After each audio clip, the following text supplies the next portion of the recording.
Johnson ഒപ്റ്റിക്കൽസിൽ തിങ്കൾ ബുധൻ വെള്ളി ദിവസങ്ങളിൽ രാവിലെ 10 മുതൽ ഉച്ചയ്ക്ക് 1 മണി വരെ കണ്ണു ഡോക്ടറുടെ സേവനം ലഭ്യമാണ്. എല്ലാ ബ്രാൻഡഡ് ഫ്രെയിമുകളും ഇവിടെ ലഭ്യമാണ്. കൂടാതെ ഡോക്ടർമാർ നിർദ്ദേശിക്കുന്ന എല്ലാത്തരം കണ്ണടകളും ജോൺസൺ ഒപ്റ്റിക്കൽസിൽ നിന്നും ലഭിക്കുന്നു. ജോൺസൺ കണ്ണട വ്യാപാരം മാക്സ് കെയർ ഹോസ്പിറ്റലിനു സമീപം, വടക്കാഞ്ചേരി. സംസ്ഥാന സർക്കാരിനെതിരെ മലയോര ജനതയെ തിരിച്ചുവിടാനുള്ള രാഷ്ട്രീയ ഗൂഢാലോചന നടക്കുന്നുണ്ടോ എന്ന് സംശയമുണ്ടെന്ന് വനം വകുപ്പ് മന്ത്രി എ.കെ. ശശീന്ദ്രൻ.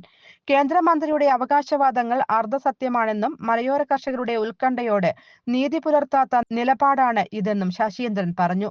കേന്ദ്രമന്ത്രിയുടെ പ്രസ്താവനകൾ വസ്തുതകളെ മറച്ചുവെക്കുന്നതാണ്.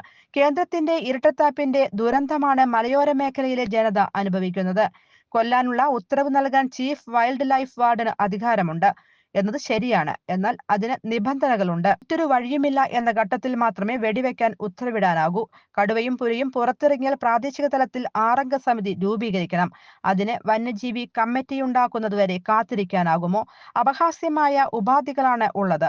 സംസ്ഥാനത്തിന്റെ ആവശ്യത്തോടെ നീതി പുലർത്തുന്ന നിലപാടല്ല കേന്ദ്ര മന്ത്രിയുടേതെന്നും അദ്ദേഹം പറഞ്ഞു.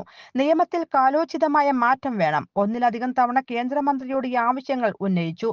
സംസ്ഥാന സർക്കാരിനെതിരെ മലയോര ജനതയെ തിരിച്ചുവിടാനുള്ള രാഷ്ട്രീയ ഗൂഢാലോചന ഉണ്ടോ എന്ന് സംശയിക്കുന്നു. നിലമ്പൂർ ഡിവിഷനിൽ മാത്രം കഴിഞ്ഞ മാസം 42 പന്നികളെ വെടിവെച്ചു കൊന്നു. പഞ്ചായത്തുകൾ അധികാരം വിനിയോഗിക്കുന്ന ഉത്തരവാദിത്തത്തിൽ നിന്ന് ഒളിച്ചോടുന്നു. കോന്നിയിൽ 2018 ശേഷം ഒരു മനുഷ്യനും കൊല്ലപ്പെട്ടിട്ടില്ല.